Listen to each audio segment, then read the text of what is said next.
Fala, nação rubro-negra, sou eu, Fabrício Lopes, aqui do nosso canal Resenha Rubro-Negra, trazendo para vocês informações do Flamengo nesse domingão, dia 6 de outubro de 2024, dia de eleições, dia de votar para prefeito, para vereador, mais feliz, mais contente, afinal de contas, o Flamengo venceu ontem a equipe do Bahia fora de casa e Rogério Ceni agora acumula 15 jogos como treinador contra o Flamengo e 15 derrotas. No mundo, há que se procurar algo semelhante, porque o Rogério realmente não dá sorte contra o Clube de Regatas do Flamengo e que assim seja por bastante tempo.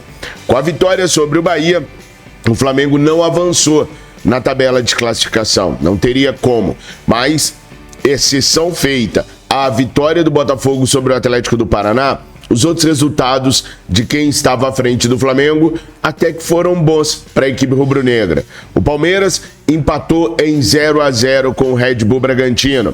O Fortaleza perdeu por 3-0 para a equipe do Grêmio. Isso fez com que o Flamengo encurtasse as distâncias para esses dois times. A diferença do Flamengo para o Palmeiras neste momento é de apenas 6 pontos. E o Flamengo tem um jogo a menos contra o Internacional. Jogo esse que será realizado no dia 30 de outubro. Se o Flamengo vencer, o Flamengo pode encurtar ainda mais a diferença para a equipe palmeirense e colocarmos apenas 3 pontos entre as duas equipes. Vocês sabem que no planejamento orçamentário do Flamengo, o previsto é chegar pelo menos na segunda colocação do Campeonato Brasileiro.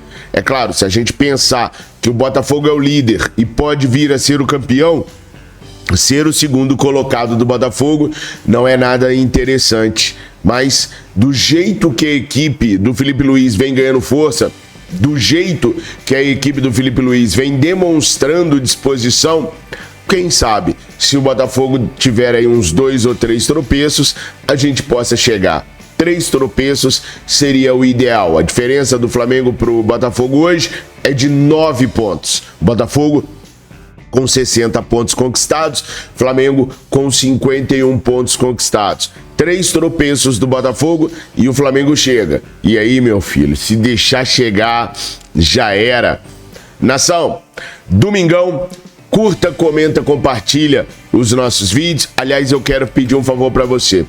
Todo mundo tem um torcedor rubro-negro como amigo, é claro que tem. Então compartilhe o nosso vídeo com pelo menos um amigo. Chama pelo menos um amigo seu para assistir os nossos vídeos e para se inscrever no nosso canal. Só um. Se cada um de vocês trouxer um novo inscrito para o nosso canal, a gente já consegue crescer bastante aqui e já consegue ficar mais forte para continuar trazendo para vocês as notícias do Clube de Regatas do Flamengo. Agora, se você quer ir além, concorrer a brindes, concorrer a manto sagrado oficial, concorrer a manto sagrado autografado, aí você vai se tornar membro VVP.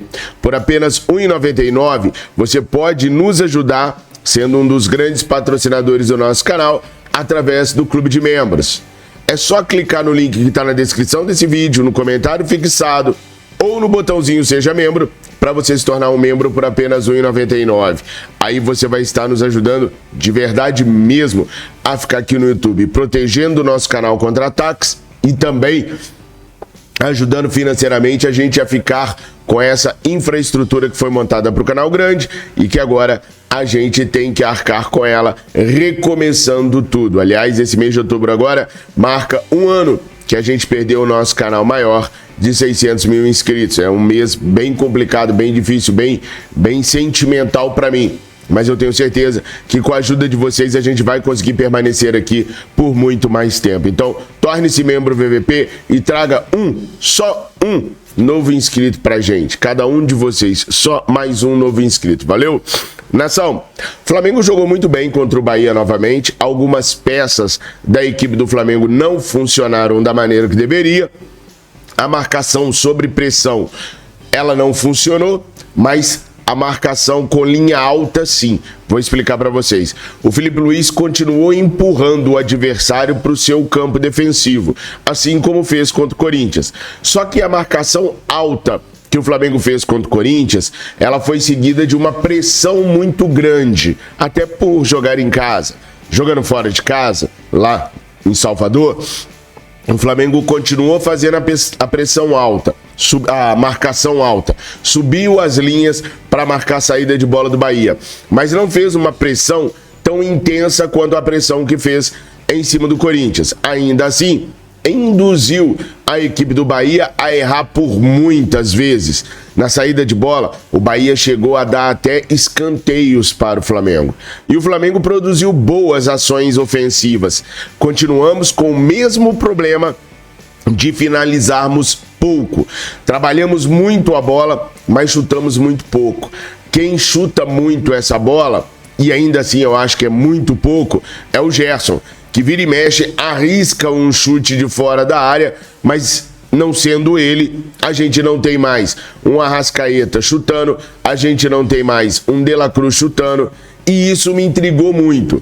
E nessa de não finalizar, depois que o jogo terminou, eu fui conversar com algumas pessoas e elas até me deram razão naquilo que eu achava que poderia ser. Claro, sem afirmar categoricamente que é isso, mas dizendo que poderia ser um dos motivos, sim. Eu conversei com uma pessoa do Conselho de Futebol do Flamengo e falei, cara, será que isso não é medo de lesão? De ficar chutando de fora da área, fazer um esforço muscular nessa altura da temporada, um medo de lesão e tal? A pessoa até me deu razão. Não, realmente pode ser isso sim. Pode ser o medo de fazer um esforço maior com um chute, com um arremate de longe e acabar causando uma lesão nessa reta final. Como o elenco do Flamengo hoje está em remontagem com Felipe Luiz, ninguém quer perder a vaga de titular, ninguém quer perder a chance de jogar, porque basta uma brecha para que outro jogador venha e assuma a condição de titular. Hoje nós temos, por exemplo, na cabeça do Felipe Luiz e na minha também, e acho que na de boa parte dos torcedores rubro-negros, uma briga por posição ali no meio de campo. Um dos jogadores que não deu certo no jogo de ontem, que foi muito abaixo daquilo que a gente esperava, foi Nicolás de la Cruz. Falei para vocês que o Nico não pode jogar 10, 12 partidas consecutivamente como o Tite colocou ele para jogar esse ano. Também falei para vocês que não dá para fazer a mesma preparação física no Nico que se faz para os demais jogadores. Ele funciona diferente, ele tem um problema diferente no tendão de Aquiles dele, ele tem um problema no joelho dele, ele é um jogador problemático fisicamente que precisa ser cuidado, feito trabalhos especiais com ele. Falo isso para vocês são testemunhas disso, desde a contratação dele, desde antes da contratação dele no River Plate. Então, os esforços durante toda a temporada fizeram com que o Nico estivesse muito abaixo fisicamente agora. Chegou a perder na corrida, por exemplo, para o Jean Lucas, várias vezes. Outro que esteve bem abaixo daquilo que pode produzir é o Gabriel Barbosa, o Gabigol. Sinceramente, o jogo dele ontem me decepcionou. Eu esperava um aumento, uma melhora gradual do Gabriel. E ontem, para mim, ele não melhorou absolutamente nada. Também não vejo como verdade que ele está sendo importante ainda para a equipe. Pode vir a ser, torço para que seja, mas hoje eu não vejo ele ainda como sendo importante. Não segura os zagueiros lá atrás. O comportamento do Bahia não mudou absolutamente nada da saída dele de campo. Continuou do mesmo jeito. Não foram liberados os zagueiros não subiram para o ataque, enfim. Entre o Gabriel jogando e depois o Plata entrando no seu lugar como um jogador que flutua mais, que abre mais pelas pontas, eu não vi comportamento diferente do Bahia. Continuou a mesma coisa. Então, o Gabriel hoje, ele não consegue ser aquela peça que eu achava que ele poderia ser. Aquela peça que segura dois zagueiros ali atrás para uma movimentação melhor do Arrasca, do Nico, do próprio Gerson. Não foi bem no jogo de ontem, na minha humilde opinião, não está sendo importante, e o Marcos Braz deu declaração para a jornalista Raíza Simplício de que o Flamengo espera poder renovar o contrato com o Gabriel sim. O Flamengo espera que com o Felipe Luiz à frente do Flamengo ele melhore o seu futebol, melhore a sua cabeça e aceite uma renovação com o Flamengo em termos que o Flamengo julga o ideal. O problema de renovar com o Gabriel é que do jeito que ele está jogando hoje, para mim, ele não é essencial para a equipe rubro-negra. Vocês podem até colocar aí nos comentários o que vocês pensam sobre isso. Tem um caso muito semelhante ao do Gabriel, que é o do Eduardo Vargas no Atlético Mineiro. Por muito tempo, o Eduardo Vargas ficou relegado à condição de reserva absoluta, sem ser utilizado, porque quando entrava, não jogava bem. Só que o salário do Eduardo Vargas para o Atlético Mineiro não chega aos pés do salário do Gabriel para o Flamengo. O Flamengo renovar com o Gabriel, da maneira que o Gabriel está jogando hoje, é tirar do clube a possibilidade de contratar um outro centroavante, porque o salário do Gabriel já é monstruoso do jeito que é. E na proposta que o Gabriel recusou do Flamengo, está um aumento salarial de 50%, gente.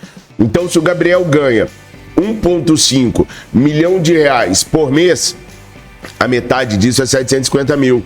O salário do Gabriel iria para 2 milhões e 200, 2 milhões e 250 aproximadamente. Ou seja, seria um dos maiores salários da América do Sul, o que inviabilizaria o Flamengo de ter um outro grande centroavante para o ano que vem.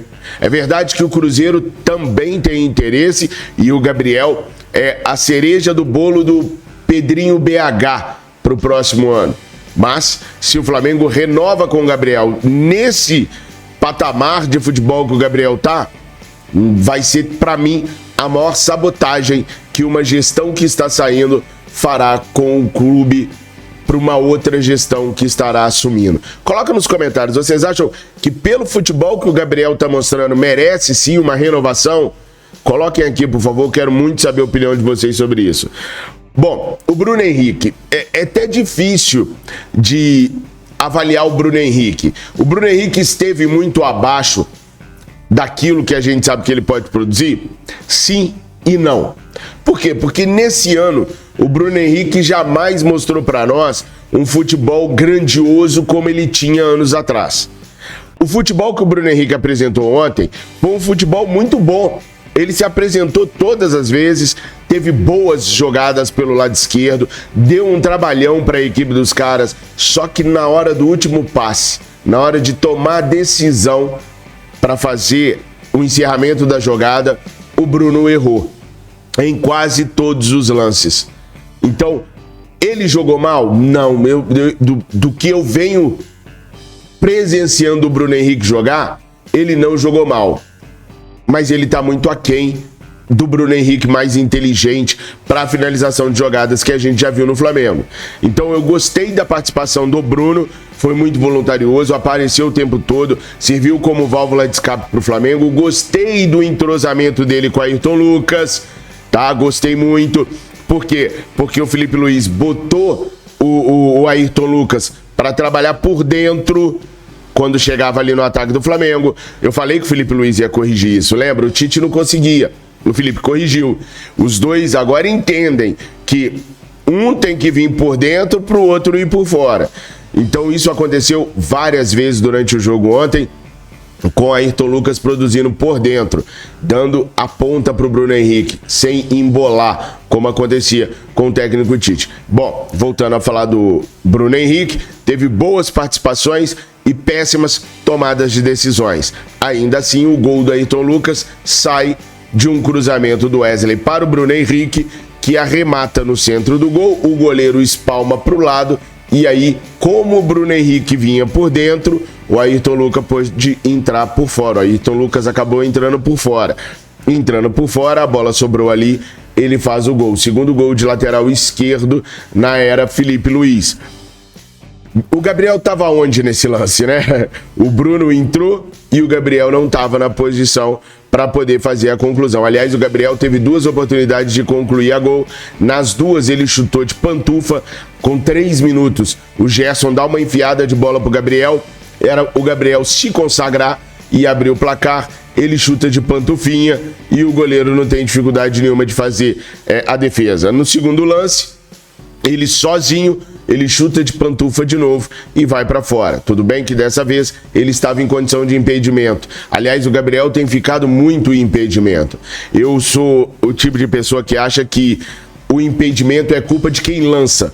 não de quem tá lá. Porque muitas vezes a pessoa se coloca em posição regular, o jogador está em posição regular, mas quem vai dar o passe demora tanto para dar o passe que acaba colocando a pessoa em impedimento, pegando a pessoa em impedimento. Só que nos casos do Gabriel não é. No caso do Gabriel, ele fica impedido por, parece que tá meio bicando de agarrar, tá meio aéreo ao que tá acontecendo. Tem que prestar mais atenção no seu quadrante de jogo para poder entender o momento que ele não vai ficar em impedimento e possa receber a bola em condição de finalizar. Comentem sobre Bruno Henrique, sobre Arrascaeta, sobre... Porque o Arrascaeta é outro também que não tá rendendo muito, mas o Arrascaeta tá dando uma sorte que o Gerson tá rendendo para todo mundo. O que o Gerson tá jogando é um absurdo. E o Alcaraz tá crescendo. Fez o gol ontem, o Gerson entregou a bola do pênalti para ele, tinha que entregar mesmo, é um dos que mais bate falta bem, mais bate na bola bem daqueles que estavam em campo ontem. Michael foi importante, porque foi o Michael que sofreu a penalidade. Assim, a gente tem um banco muito interessante. O Felipe vai proporcionar algumas brigas por posição dentro do Flamengo, nesse estilo de jogo arriscado que ele tem, que é o melhor de todos, que é de ser sempre ofensivo o tempo todo. Bom, vencemos. Agora, vamos dar uma olhadinha no calendário do Flamengo, para a gente entender o que vai acontecer daqui para frente. Bom, pessoal, o Flamengo tem agora, do dia 6 ao dia 6, que também é conhecido como hoje, ao dia 16, uma data FIFA pela frente. E aí o Felipe Luiz vai poder fazer uma mini pré-temporada. Hoje, o elenco do Flamengo está de folga, mas se reapresentam amanhã no Ninho do Urubu, e aí começa uma mini pré-temporada para o Felipe Luiz poder fazer os acertos que ele tem para fazer na equipe rubro-negra. O próprio Felipe Luiz falou da importância desses quase 10 dias de trabalho que ele vai ter para fazer alguns acertos na equipe rubro-negra. E também disse que não pegou terra arrasada não, que o time está muito bem treinado, que ele tem apenas que acertar alguns detalhes do estilo dele, Felipe Luiz, de jogo. Talvez essa parada seja para o Felipe o que a parada da Copa América foi para o Jorge Jesus em 2019. Só que naquela época o Mister teve que fazer tudo novo. E o Felipe disse que não precisa fazer tudo novo no Flamengo. Bom, o Flamengo retorna jogando em casa pelo Campeonato Brasileiro no dia 17 contra o Fluminense.